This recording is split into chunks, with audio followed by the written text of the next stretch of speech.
Hi, I'm Sam Edelston, and I'm a dulcimer player. And I am thrilled to be joining Jim on the Jim Masters Show, starting right now.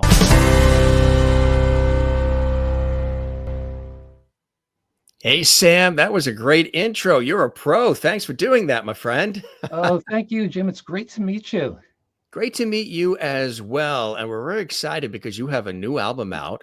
You're a world renowned dulcimer player. You are somebody who's really a craftsman, a master at it.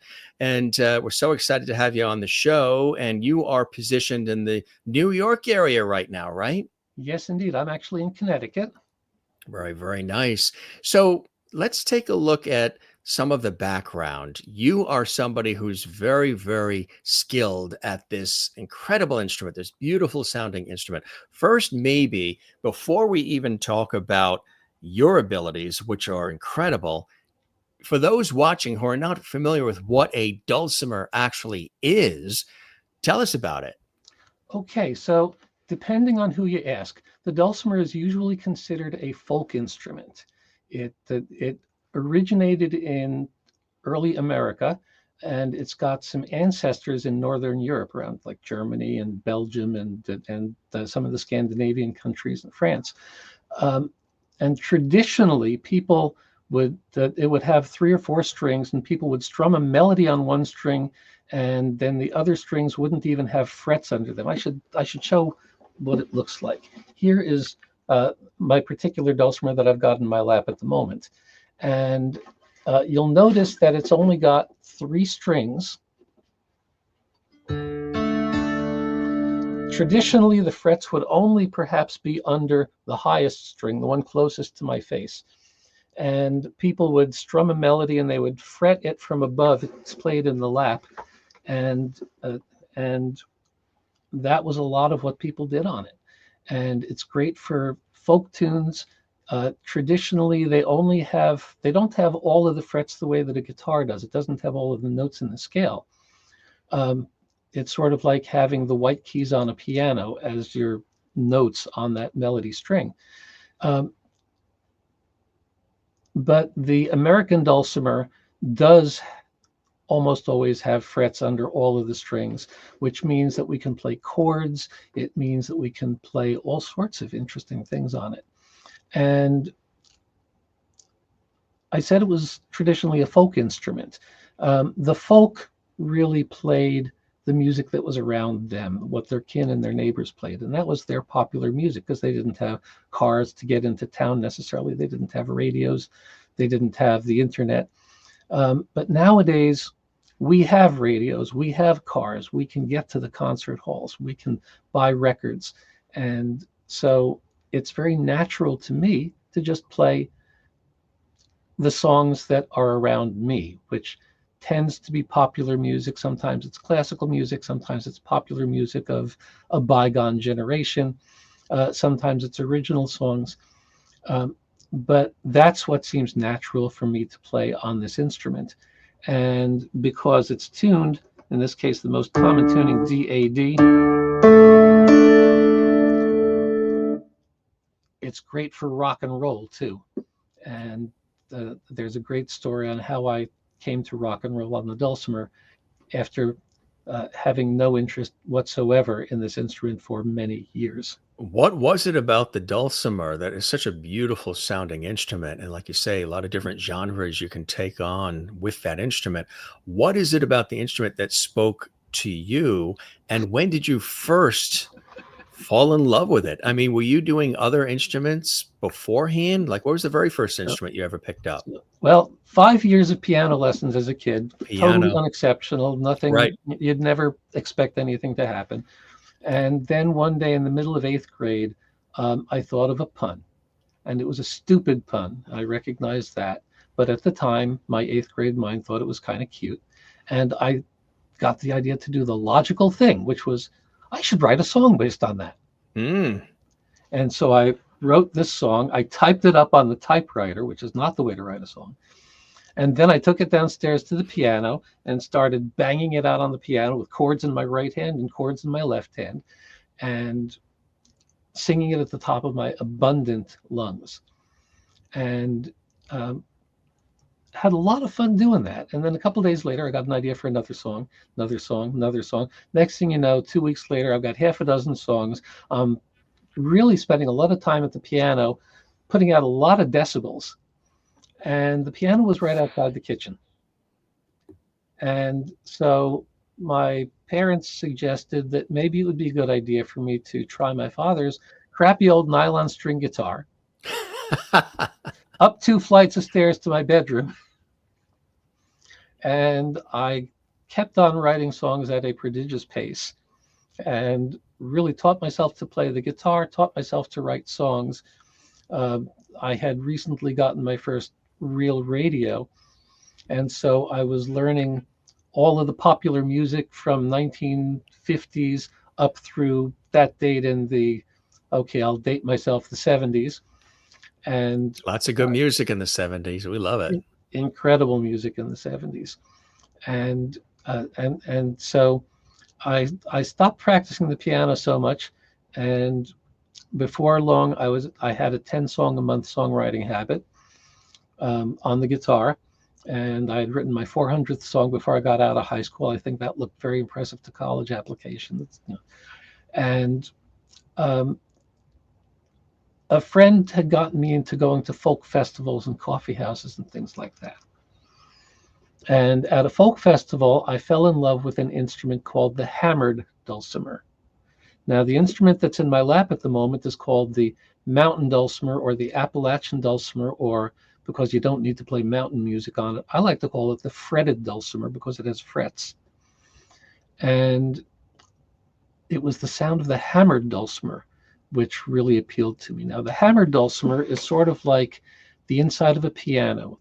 You know how when you press the keys on a piano, there's a lever, it's connected to a whole mechanism, and eventually a felt-covered hammer comes down and hits the string, and it makes the beautiful sound of a piano. On a hammered dulcimer, first of all, the notes are in a different order, in a different pattern, but basically you hold the hammers. It is a non-mechanical cousin of the piano. And it's a very percussive sound. And I heard somebody who played that, and it just caught me in a magical way. And I got hooked on the sound of the hammered dulcimer. Beautiful, too. Thank you. Were there players that you admired, folks who were playing these instruments that you were really following and that inspired you? The hammered dulcimer, there were a number of. I mean, the woman who's playing really caught my ear was a woman named Dorothy Carter, and she was playing these exotic sounding things. Everybody would always wonder what language she was singing in because she just had this sort of almost a gypsy type of a voice, I'd call it. And it turned out she said she was singing in English all the time, but she would bounce her hammers in a very interesting way. I'd never heard like triple hits with a hammer before. And then in college, I heard a guy named Jim Kuza, who was out of Philadelphia at the time, who was playing, in addition to traditional music, he was playing, I heard him do a Bob Beers song, for anybody that remembers the old Fox Hollow Festival. I heard him do a couple of jazz things. I heard him do a Bach prelude. So he was the first person I think I heard doing really atypical repertoire. And then I met a guy named Nick Krakowski, who is relatively unknown. He never recorded. But in the 70s, when everybody else was playing fiddle tunes like Ragtime Annie, Nick was playing Scott Joplin and John Philip Sousa. And so I got deeply into the hammered dulcimer world. First as a guitar accompanist, eventually then as a hammered dulcimer player. And usually I don't do this whole long origin story, but you asked for it, you got it. So I had been exposed to the mountain dulcimer, the fretted dulcimer, early on in my folk career. I'd seen a couple of people play it, and it was only 3 strings, and I was a fingerstyle guitarist. And I was accustomed to being able to play a melody and chords and a moving bass all at the same time. And I couldn't imagine how you could do anything interesting like that with only 3 strings. So frankly, I had a certain amount of scorn for this instrument. Um, it was not uncommon for me to go out and take a pit stop when the mountain dulcimer player went on in the folk festival. And then one thing led to another, and in 2004, I became the chair of a newly starting dulcimer festival. They have folk festivals, they have jazz festivals, they have legal conventions, medical conferences. Yeah. So they have dulcimer festivals. And I was a hammered dulcimer player. I was really deeply into that. I figured I should get acquainted with the other side of the family. Mm. And so at a dulcimer festival, I bought a dulcimer there, and I sat down with it for about an hour and a half, 2 hours. And within that hour and a half or so, all of a sudden, I'm sure I played You Are My Sunshine. I'm sure I played Old Joe Clark. I'm sure I played My Old Kentucky Home. But when Donovan's Mellow Yellow came out of it, Mellow Yellow. Mm-hmm. yep, and it was like I was playing a beat, and then the melody.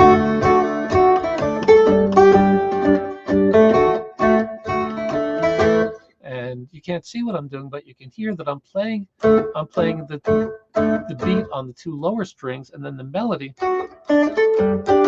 is on the high string, and the melody notes are not always at the same time as the chords. And that was really kind of interesting, because I didn't realize you could do that on a mountain dulcimer.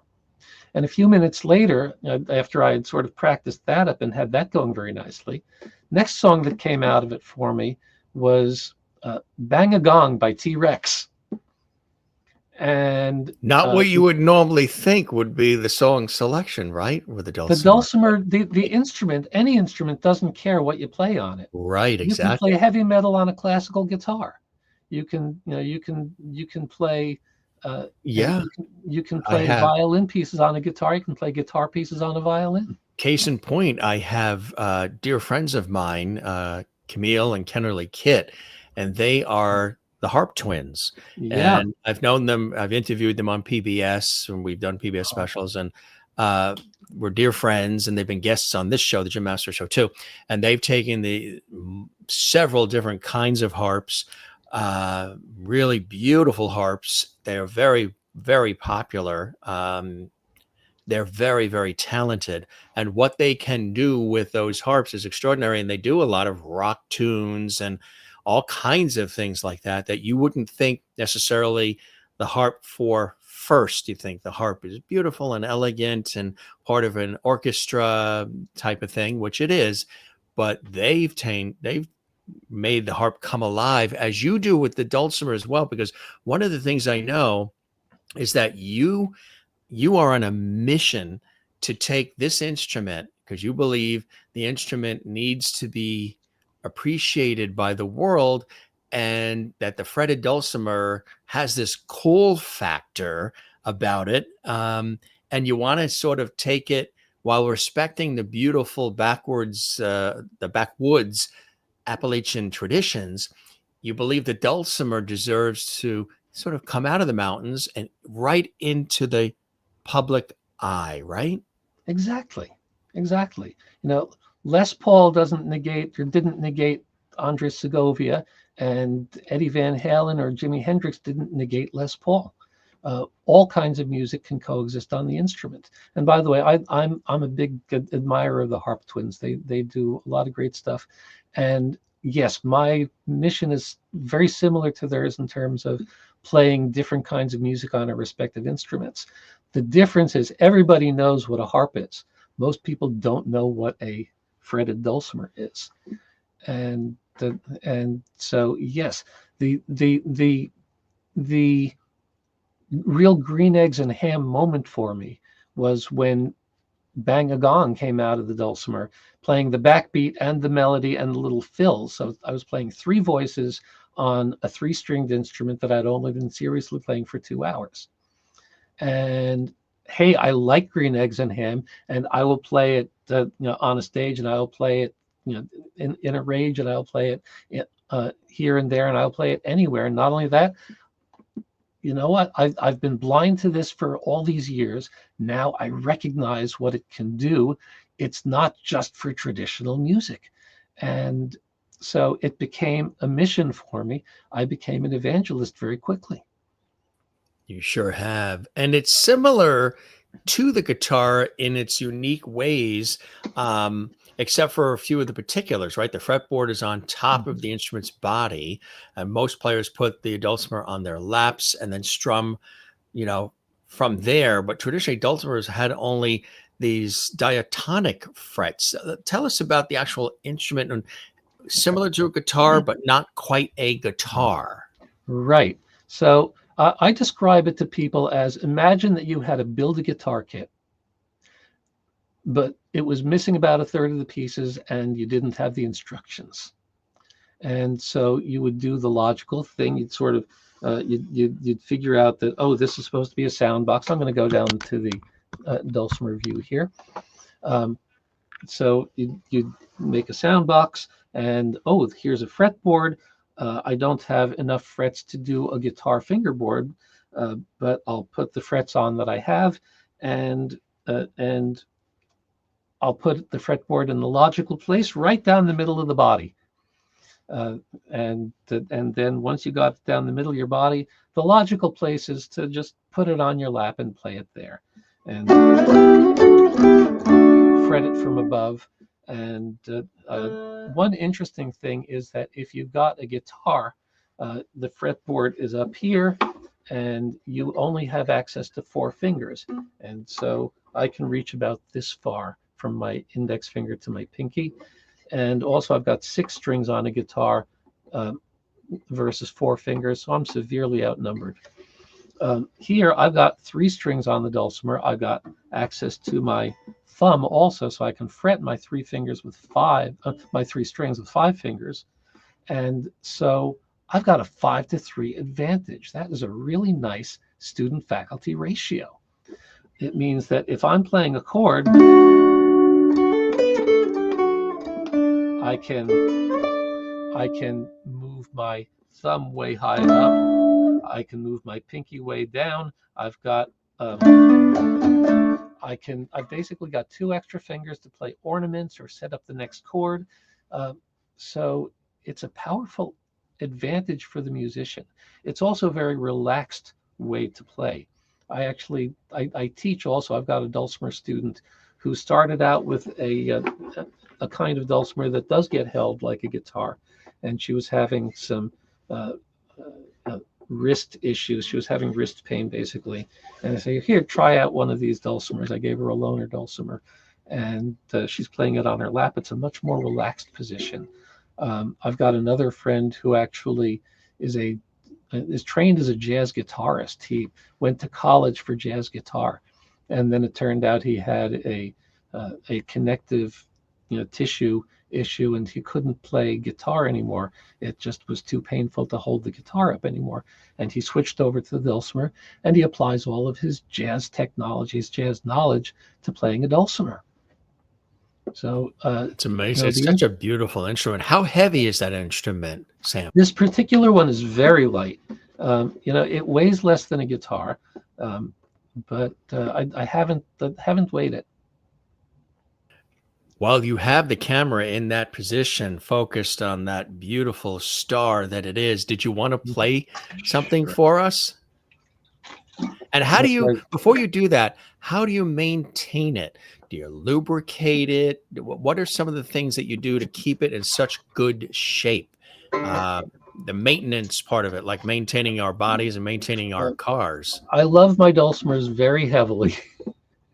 Actually, this is... Yeah, tell us about that one. That's another cool so one. This is actually the first serious dulcimer that I bought. This is the one that I discovered mellow yellow on. And it's got one of the things that you'll notice on the profile of the fretboard is that it's sort of flat, flat, flat where all the frets are, and then it goes into a little valley before it hits the bridge. I know I'm sort of geeking out musically, but this is called the strum hollow. This is where you strum, ideally, because if you strum over the fretboard, you get a lot of pick noise, and it also can really nicely gouge the fretboard. So I describe this as, you can see how heavily loved this dulcimer is from before I discovered how to play in the strum hollow. How many different instruments in this family of instruments do you have? About 10. Wow. Yeah, I left a couple of them in a closet once, and they sprouted another one. Um, but Interesting, interesting, interesting things happen in the dark. I understand guitarists say this also, but there's a saying among dulcimer players: "What's the right number of dulcimers to own?" And the answer is just one more. That sounds like a But, Trivia Pursuit question or something. I like that. but but the thing is that there are reasons for each of the individual dulcimers. None of them duplicate each other. So let me play you a song as you requested, and then after that, I'll tell you a little bit more about the different kinds of dulcimers. That And sounds let's see. great. Yeah, that sounds Okay, wonderful. so we're in the Metro New York area, so I'm going to play a song that originated on Long Island. This is a Billy Joel song. She's Always a Woman, and this is actually on the album I put out too. Sounds great. I haven't even started yet.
That is beautiful. That is, what's really amazing about the sound of the dulcimer and the way that you do it. It almost sounds like there are four other people playing with you. It sounds like it's multiple instruments playing at once.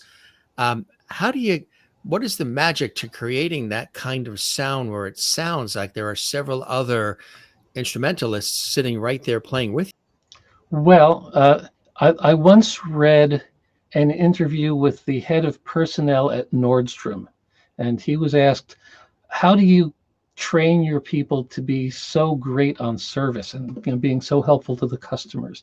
And he said, "It's not training. We hire the people that have that attitude." So part of the secret is that I'm choosing the songs that really complement the instrument. You do. You certainly do. What are the other genres of material that you play? Well, I've got everything from you know, quiet pop songs like that to heavy metal. I do a little bit of Scruggs style, like bluegrass banjo style on the dulcimer. I've got some nice classical tunes. I do play some folk tunes, both the strumming kind and a little bit of the sort of melodic fiddle tune stuff that's very common. That's Uh, cool. got Tonight I'm actually in a show where I'll be doing a lot of jazz chords on a song. Oh, that's great. That's fantastic. Did you want to tickle that a little bit more and play something else for us since you have that position there? Sure. If anybody is tuning in, he isn't AI. He's a real person. He does have a head. He is there. He's just really focusing on that beautiful instrument of his. And then we'll show his handsome face again in just a second. So, what would you like to play? Okay, well, I'll give you a story first. But the one there are two challenges in playing the dulcimer. One of them is that it sits on your lap, and so it's a lot farther from your face than, let's say, guitar strings. The second thing is if you're playing sitting down, or I'll often perform standing up, you're sort of stuck in place the way a keyboard player is, so you can't dance around the stage like a guitar player. So before I put this on the dulcimer, I'm going to just sort of hold this up. Guitar players are familiar with the capo, and the capo is basically like a C-clamp that you put on the guitar, and the top of the C-clamp goes across all of the strings on the fretboard, and so it raises the pitch by a whole tone, or two whole steps, or a fourth or a fifth, or however, wherever you decide to apply the clamp. So this is a dulcimer capo. It's also a C-clamp, but instead of the top being what holds the strings down, it's actually the side, the height part of the C. And so I'm going to be putting this across the fretboard.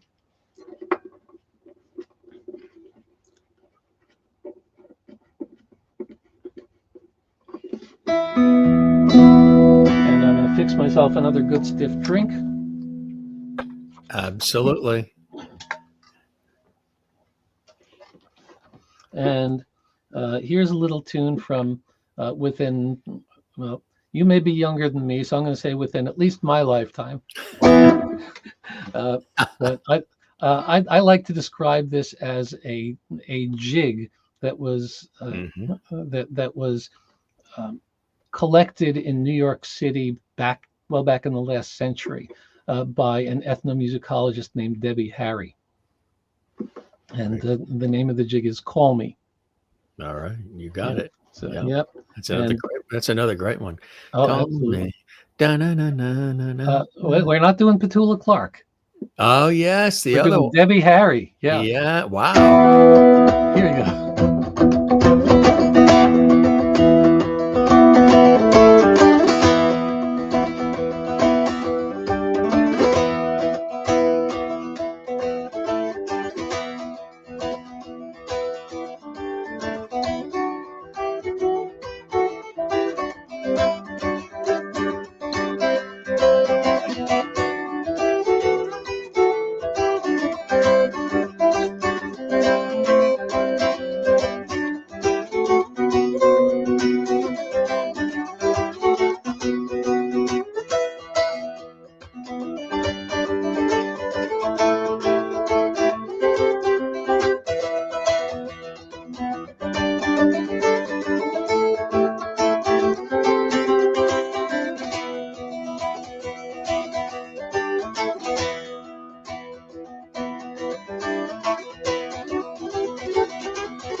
Very nice. Very nice. You could see your passion and your enthusiasm for it too. You're really getting in there and you're in a, what happens to you when you're playing? Are you in a certain zone? Do you just get lost in it all? If I totally get lost, that's when I make mistakes. That's a good way to look at it too. So But what a great version of that. Yeah, of that version of Call Me. Wow. yeah. That was really, really good. Like you said, you've played all these different festivals, and there's one, the Nutmeg Festival, I think you were involved in. Tell us about that one. So that's the Nutmeg Dulcimer Festival. I guess I'll go back to the face cam here. So There he is. yeah. Hey, see that? The Dulcimer's prettier, right? So the Nutmeg Dulcimer Festival is the one that I am the chair of, and it's the one that actually got me started on playing the mountain dulcimer back in 2004. We are in our 22nd year, and it's located in Milford, Connecticut. This year it's going to be October 17th and 18th, and we bring in great players, national and international caliber performers as our featured artists. And then we also have instructors who are just from all over the Northeast. And the featured artists this year, not widely known to the general public, but for anybody in the dulcimer world or the folk music world, we've got on mountain dulcimer, Aubrey Atwater from Rhode Island is going to be one of our featured artists. Butch Ross from Tennessee is going to be our second mountain dulcimer featured artist. And then on hammer dulcimer, we are going to have a duo of Ken Kolodner and Marilyn Michael, who are both from, I guess, the Baltimore area. Now, is the dulcimer an instrument that kids are picking up, taking, in school? How are they learning? And what is the interest level? Is it growing as people like you who love it and who are experts at it get the word out about the beauty and the abilities of this instrument? It's difficult to see from any one person's standpoint. I know that some of us are having success at getting the interest of young people. There are a number of people who are using dulcimers in schools. My first dulcimer was actually a cardboard dulcimer. It had a cardboard body and a fretboard that was made from, I think, a 2x4. And there's a company that sold tens of thousands of them to schools and youth groups and nursing homes and scout troops. And so, and it's a great music education instrument. Mm-hmm. I or any dulcimer teacher could have somebody playing an interesting song on one of these things within minutes. Really? And yeah. Wow. Well, the secret is you give them a song that they know. A bunch of Christmas songs are very natural. You know what it's supposed to sound like. Deck the halls there, and all the notes are right there on the instrument. Or again, easy. Any familiar melody that sticks to the scale, you can tell somebody, start here at whatever number fret, and just use your ear, and you'll figure it out. Christmas music done on dulcimer is beautiful. I've heard a lot of it. Have a lot of the music in the collection on dulcimer, and it's just a beautiful. It's so appropriate. It just blends right in perfectly with the season. It just is really spectacular. When you play at the festivals or just with others, are you playing off other instruments as well, or is it just primarily the dulcimer? When I perform, I usually perform solo. For the album, actually, we had a rock band. We didn't all record at the same time, but on the album, we've got a bass on most of the songs. We've got drums or percussion on all of the songs. We actually have some violin on one song and some hammer dulcimer on one song, and vocals on about half the songs of the album too. The album is Making Waves, Edelston and Dulcimer. Tell us about the making of this incredible album, and congratulations on it, because what you're doing in it too, showcasing the Dulcimer's incredible versatility, but also performing on both the fretted uh, or mountain dulcimer across 15 tracks, including covers of classic rock and pop hits by legendary artists such as the Rolling Stones, Queen, the Beatles, Chicago, Blondie, Motorhead, Billy Joel, Bruce Springsteen, Neil Diamond, Paul Simon, and Brandy Carlisle, too. And it also features two compositions co-written by you, further cementing your status as a genre-defying musician. And these big-name artists such as Joni Mitchell, Cyndi Lauper, Harry Styles have recorded with dulcimers, but you never hear them play anything like this. Congratulations on Making Waves, and there it is on the screen, everybody. Tell us about it. Okay, I had been wanting to do an album of of rock and pop music for years, and didn't know where to turn, didn't know where to go to record it. And a friend told me she had just recorded an album with somebody, a fellow on Long Island named Kevin Kelly, and he's got a studio in Huntington, Long Island, and he does a lot of work with singer-songwriters and solo artists, but he also back in the day did a lot of work with like rock bands and people that you and I grew up listening to. And so he had the rock qualifications also. As a matter of fact, he is the person who recorded Blondie's first demo that got them ultimately signed to their recording contract with a label. And the mic that Debbie Harry sang into for her demo, we used that on one or two songs on the album. And so, how cool is that, huh? Wow. Oh, it was incredible. And Kevin was just the greatest creative partner. First of all, this was my first time in a real recording studio. And That's so something special, yeah. I learned so much from that process. But every song on the album is there for a reason. So, for example, there's this belief, and I know I had it, and I had heard it from plenty of other people. There's this belief that when you're playing the dulcimer, you can only play one tune. You can only play a song in one key, because you're tuned D-A-D, so that's for playing in D, right? So, Call Me,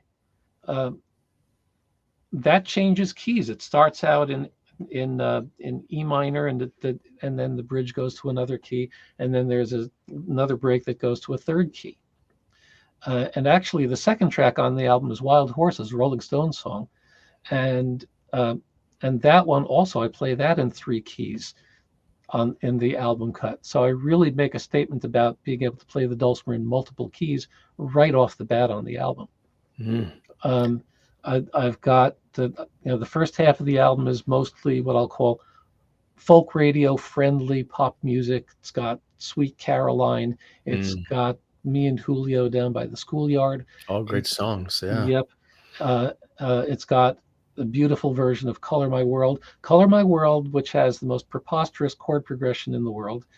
Actually, the primary instrument on that is the hammered dulcimer playing the piano part.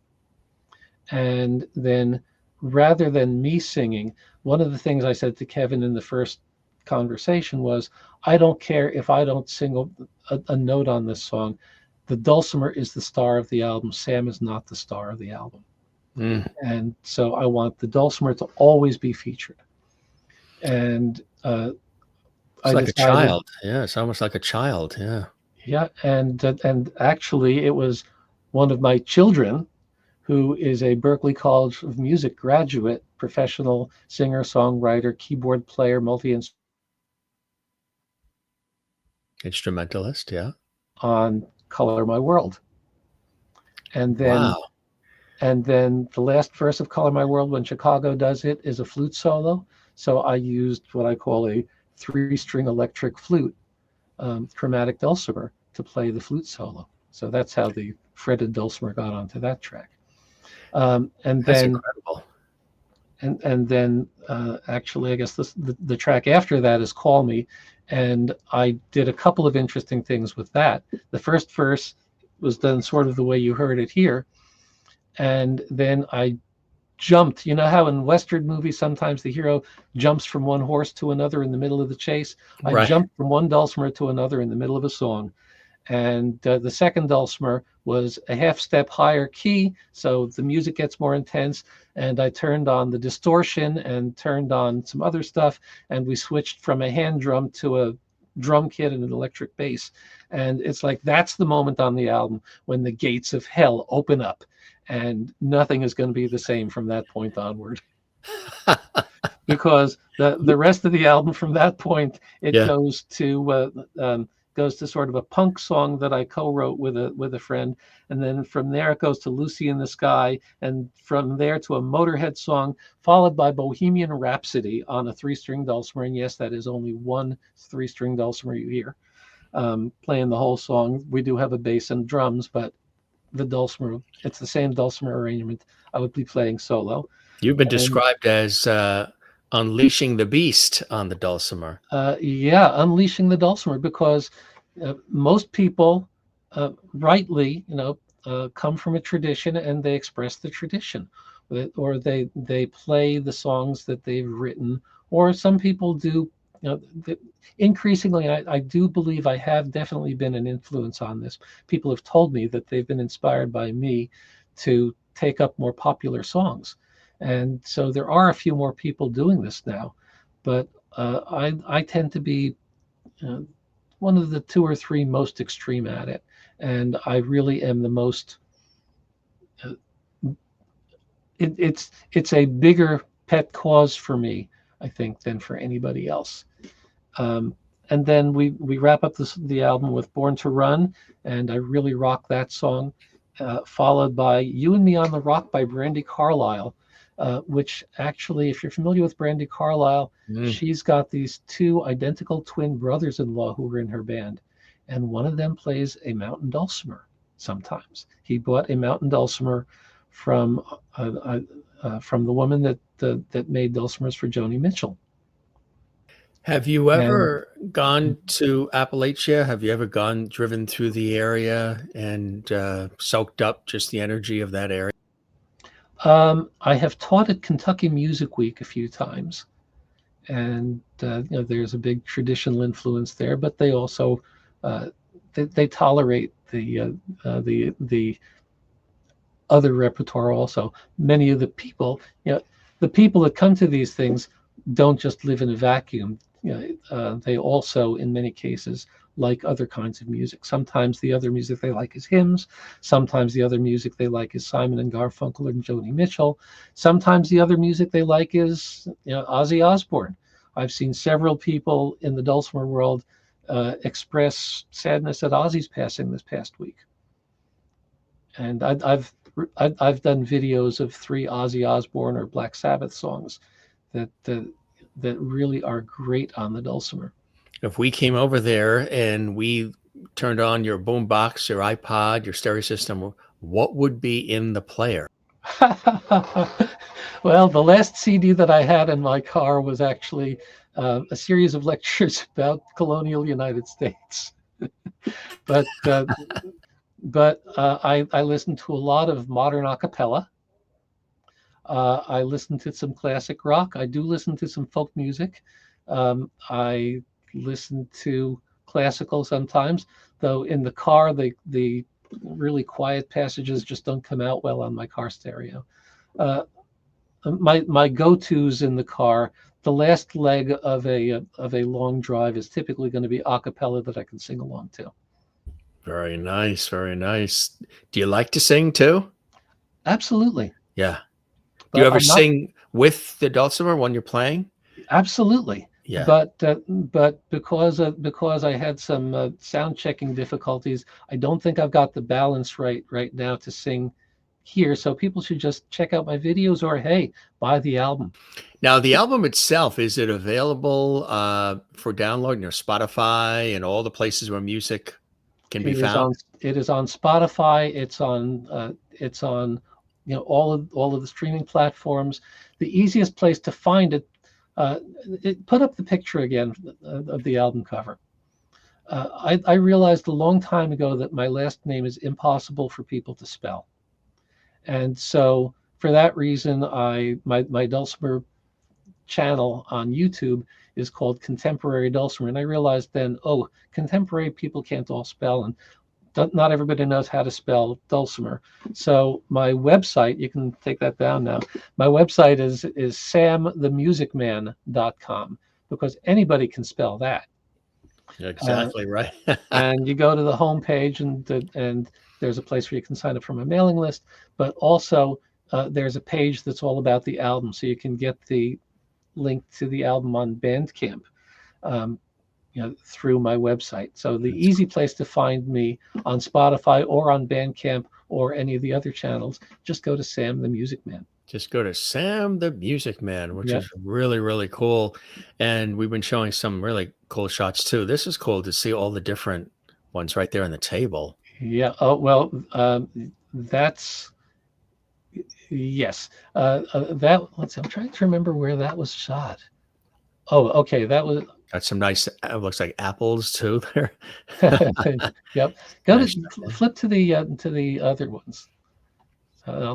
So that one there was a rock gig at the Bottom Line in Greenwich Village. It was an evening with 4 rock bands, many of whom had like long histories in the New York rock scene, and then I was the one soloist playing electric dulcimers and doing like Motorhead and the Ramones and stuff like that. That one there is from a Beatles festival in Charlotte, North Carolina, the Fab Fest Beatles Festival.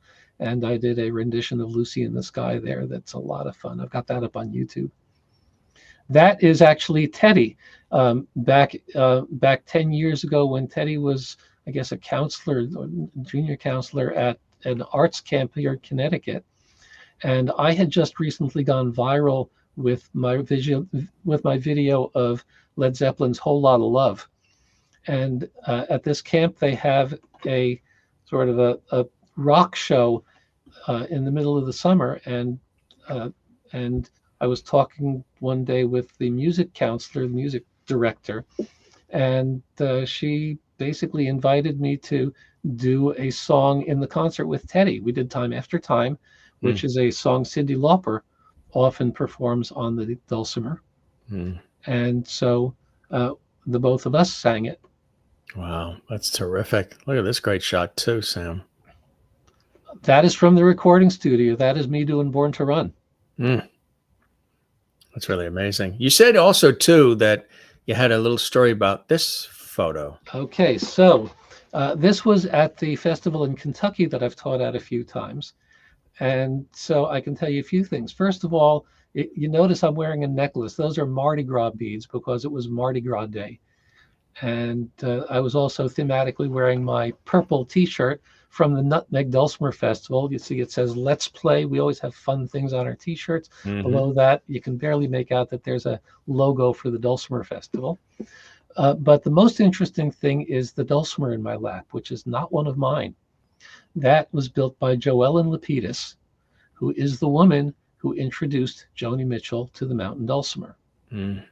And many of the dulcimers that Joni plays are Joellen's dulcimers. And so she was one of the instructors at this music camp for a week. And she said, "Here, Sam, check out this dulcimer of mine." And so I tried it out. I don't remember how many $1,000s she charges for something like this, for this dulcimer, but I wanted to be sure not to mess it up. I did not use picks on that. And so we got a few photos of me playing Joellen's dulcimer. Have you had an opportunity to travel, outside the United States too with the instrument? I haven't yet. There's a festival in England that I would love to play and teach at one of these years, but that hasn't happened yet. So it's on the list of things to do, right? Yep, Accomplishments too. Yeah. Did you want to play something else for us while you're there? sure, of course. Let's see, I'm going to go back to the Dulcimer cam here. The And dulcimer cam. I love that. yep. It's Oh, got yeah. it's got its own cam. Do you name your instruments Well, like some people do, or they name their cars? Do you have a name for your instruments? not really. When you have 10 of them, it's hard to keep track of the names. But I mentioned to you before that there are differences between the various instruments. So let's see. Do I have? Here's here's another one. This is a younger sibling to the other one that I brought up to my lap earlier. Notice that the dulcimer that I've been playing has short gaps here, and then there are a couple of sort of double-sized gaps. If I were playing a truly traditional dulcimer, there would be more double-sized gaps, and the frets would really be like the white keys on a piano. Excuse me. This one that I just picked up is fully chromatic. It does have a guitar-like fretboard, and so this is what would allow me to play um, something like Bohemian Rhapsody, or we used one of these for Born to Run. Uh, you know, any of the Scruggs style that I play, I do on a chromatic. And then the one that's there's one over my shoulder here that you can't really see very clearly. That's a baritone. So where this one is tuned in D, that one is tuned a fourth lower in A. And that has advantages, partly because it just sounds really beautiful and rich. Partly it's better for singing certain songs, um, and the and it's just a great rock and roll instrument. Um, so basically, between fret combinations and baritone versus standard, and I've got a couple of others that are in other keys and different. Some of them are electric and some of them are acoustic, and this one here actually has MIDI capabilities also. So no two of my dulcimers are duplicates. How do you care for them and maintain them? How do you keep them, sparkling? What's the procedure for you? I tune them frequently. I dust them off when they get dusty. I mean, some people will use a kind of lemon oil on their fretboards and on their finishes. I'll admit, I have not done that. I just try not to mess them up too bad. Hmm. Keep them sort of au Yeah. naturel. Absolutely. What would Yep. you like to play for us now, my friend? Okay. Well, I talked about Lucy, so we're going to do Lucy. All right.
Really nice, my friend. My God, you really are a master at that. I tell you, I could see why people love it and why these festivals get filled and why this album is going to be a hit. What has been the response so far to Making Waves?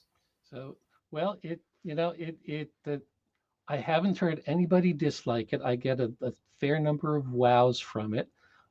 I've got I've gotten a little bit of folk airplay. I actually was played on a show in Philadelphia yesterday that I'm aware of. Um, you know, it's a groundbreaking album, and I don't have the distribution of a major record label, of course, but like I played at a festival in Colorado last year, and it was actually before the official release date, and uh, and I had played about a three or four song set at this festival, and I had brought about a dozen copies of the album to the festival, and 3 minutes into intermission, somebody came into me in the concert room and said, "Hey Sam, do you have more albums? Because they've got just one of them left." So it makes an impression. There are very few people doing anything like this. I would Um, agree. Yeah. And it's being noticed too in the media as well. Ultimate yeah, Classic Rock has lauded you, saying a frightening amount of rock mojo for a guy who seems fairly quiet and unassuming. And Edelston used his amplified three-string mountain dulcimer to roar his way through Whole Lot of Love without so much as breaking a sweat. Similarly, the Folk Project remarked, you can't do that on a dulcimer. Well, maybe you can't, but Sam Edelston can. Sam has taken the mountain dulcimer from its backwoods Appalachian origins to genres most players have never dreamed of, from bossa nova to bluegrass to Black Sabbath. When you hear feedback from folks within the industry too, as much as the fans, how does that make you feel? I bet quite good. oh, I love it. And I've actually had a few occasions when an original artist shared or commented on one of my videos on YouTube, which is just always a great thrill. Um, And did you ever think that you would say in your lifetime that you've gone viral? I mean, the only time you've ever heard that is a time when you'd have to go to the doctor and they put a thermometer in your mouth when you're viral. But your material has gone out there into the ether in a viral way, huh? People are loving. yeah, and virality is a cosmic gift. Uh, you know, I the first time I've gone viral twice, and the first one was "Whole Lot of Love," which I mentioned earlier, and I had posted that video in May of that particular year, and it did better than my usual videos, but nothing that special. But then I actually got a Facebook message from a disc jockey from when WBAI in New York had music shows, a woman named Kimberly Massengill, and Kimberly had heard seen my video and said, "Hey, could you get me an MP3 of that so I can play it on my show?" And I sent it to her, and she played it on her show. And like 3 days later, I was at the office one day and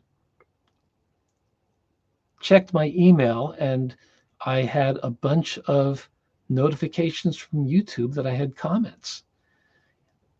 It turned out when I looked in my YouTube that I had like 1,000 more views than I was accustomed to having on that video. And it had been picked up by one of the sort of news content aggregator websites. And within 24, 48 hours, I had gained about 4 or 5,000 views. And um, and then it started getting picked up on more of these websites. And that video now has hundreds of thousands of views. And the comments, like, um, I was having a dreary Monday, and then I saw your video, and wow, you just made my week. Um, you know, so I didn't expect it to go viral. It just was a cosmic gift that happened one day, and we've seen examples of people who go viral for things that are really embarrassing that they have to live with for the rest of their lives. Maybe we've seen examples of this recently. Or they Um, try to go viral by doing some crazy thing to get that, yeah, right? yeah, but I'm thinking like this past week, or there was that whole Kiss Cam thing with Coldplay, and those two people, have to live with that for the rest of their lives.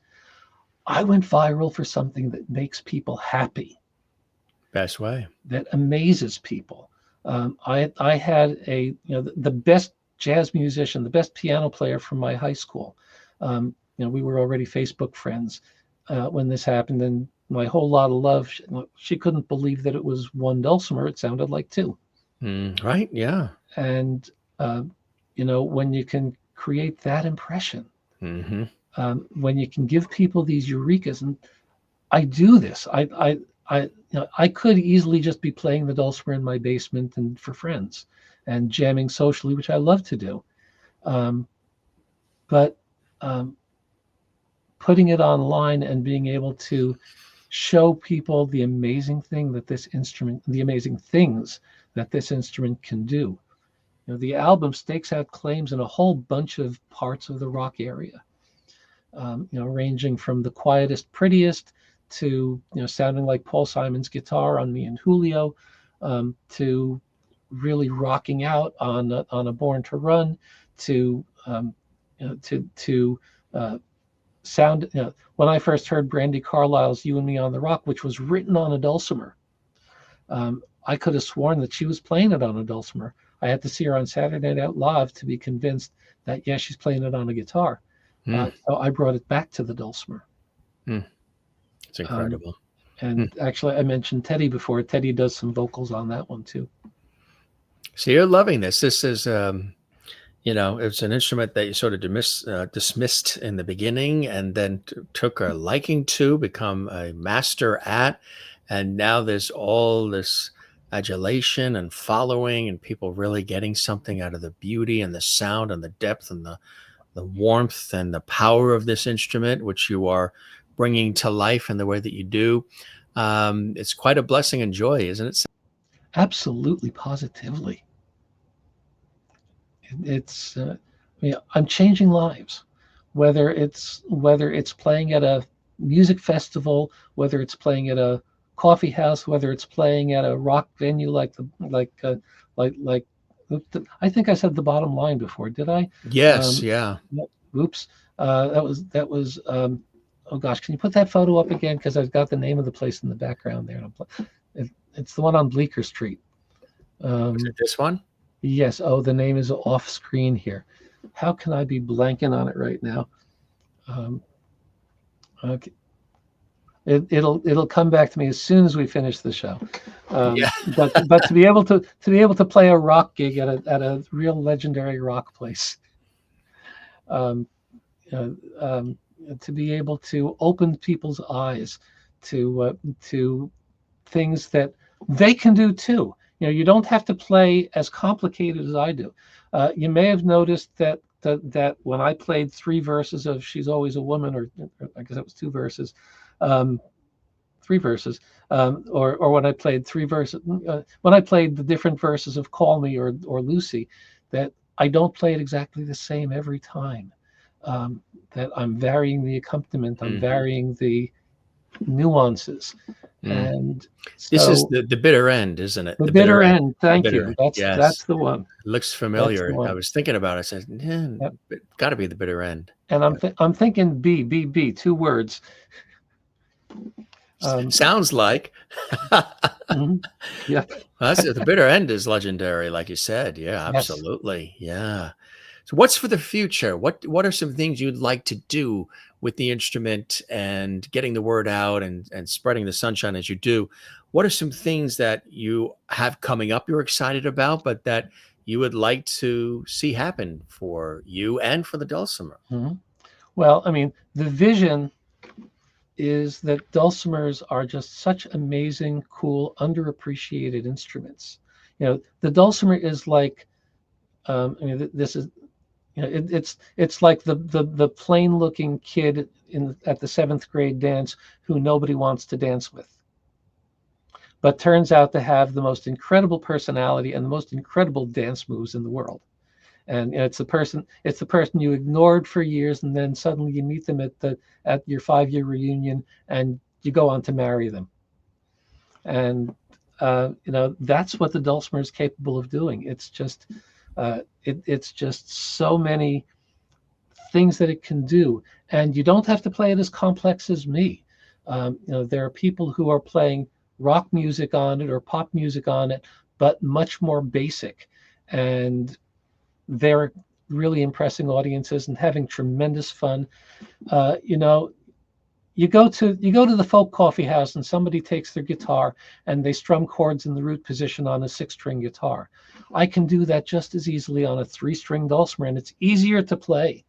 And I've got sometimes I'll play blindfolded just to show how easy it is to play the dulcimer. That's incredible. It really, really is.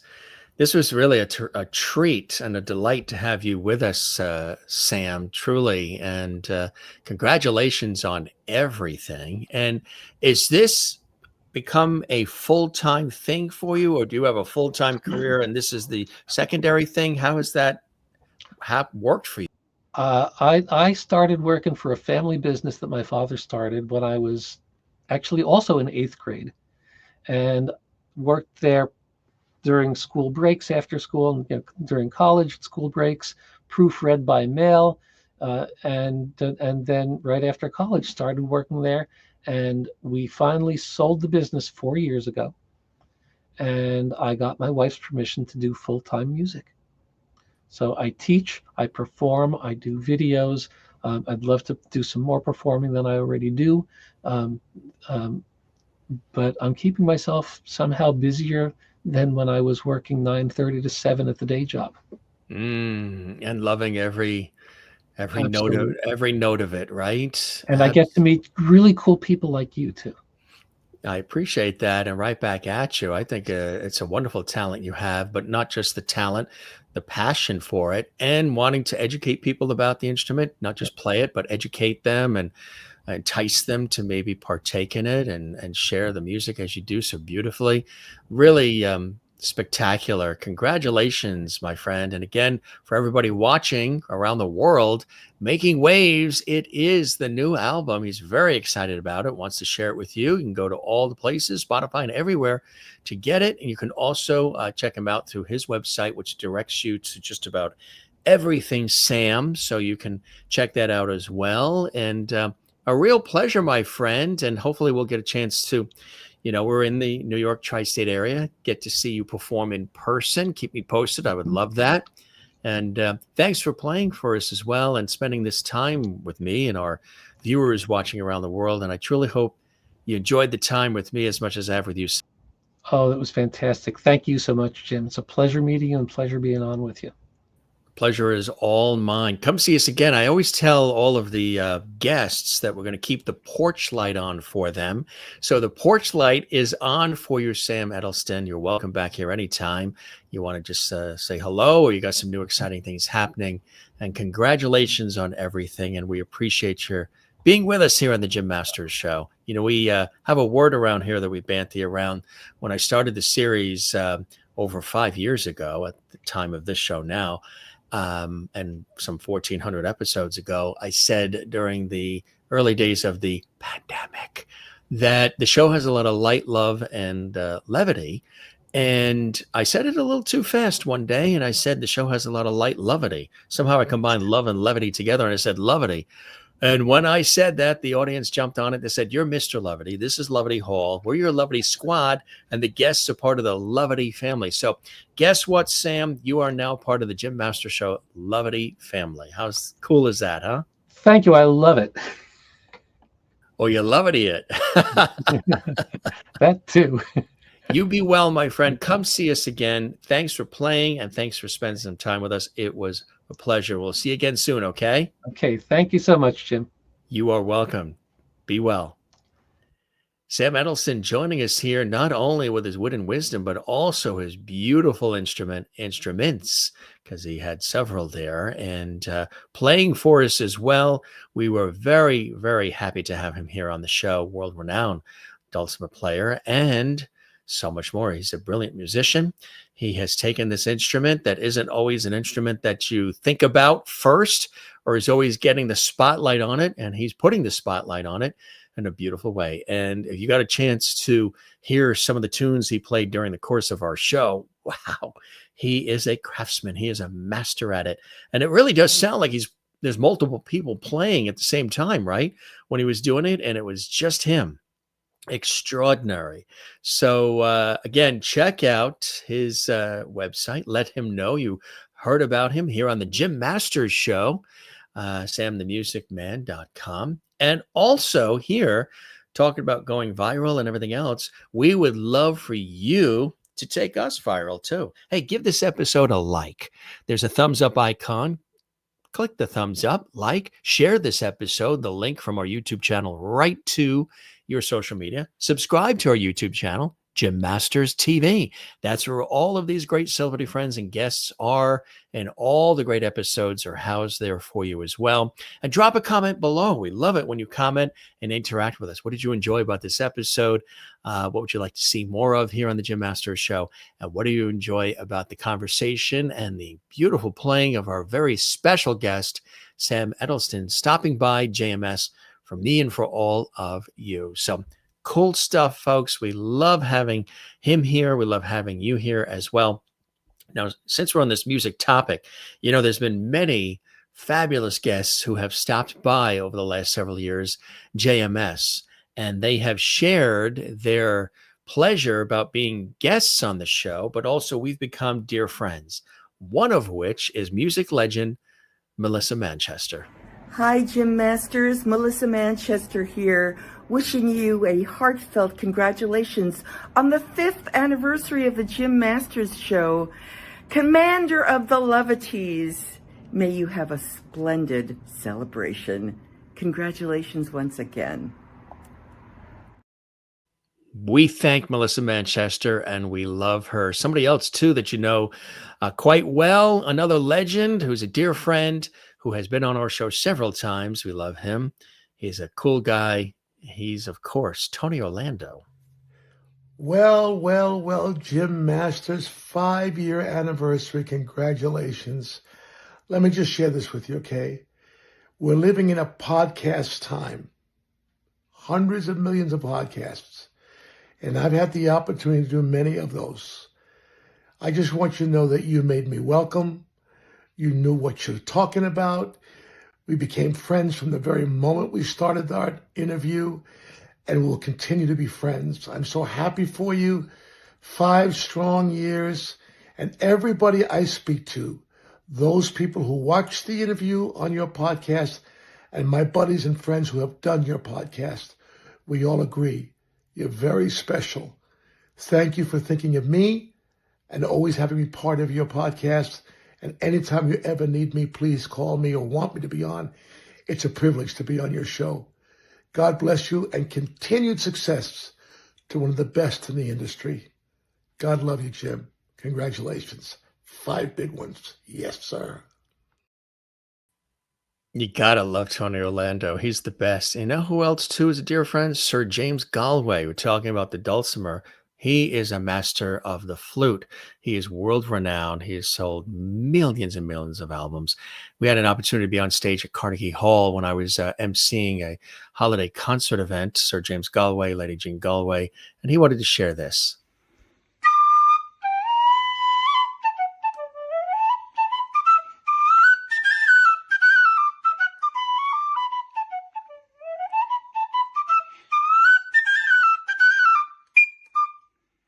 Congratulations, Jim Masters, on your 5th anniversary. It's great to be able to talk to you. And this greeting is coming from Sir James and Lady Galway. We love them. They're dear friends. He's originally from Ireland. She's originally from New York, Lady Jean Galway. And their home is in beautiful Switzerland. Yeah. He's been a guest on our show as well, and we love them. That's just a few comments that have come in from some of our faithful celebrity friends and guests. You can see them all on the past 5th anniversary episode we did, which was really something special. Gang, we love you all. This is your host, Jim Masters, thanking you for your time. This time till next time, come see us again right here at JMS. We will keep the porch light on for you as well, as we always love to do. Don't forget to love one another, take care of one another, and don't forget to do the very same for yourself. It's really important to do that. Take time for yourself, especially if you're always running around taking care of everybody else, which I've been known to do. Take time for yourself. Come see us again. You always know that you got a great place here where we have good times, free-flowing conversations, entertainment, and more on the Jim Masters Show. Once again, we thank our very special guest, Sam Edelston, stopping by JMS and gracing us with his presence and his music and his beloved Dulcimer. We appreciate him being here, and we thank all of you. Be well, everybody. We'll keep the porch light on for you as well right here at the Jim Masters Show. We love having you here. Take care. See you on the next one. Cheers.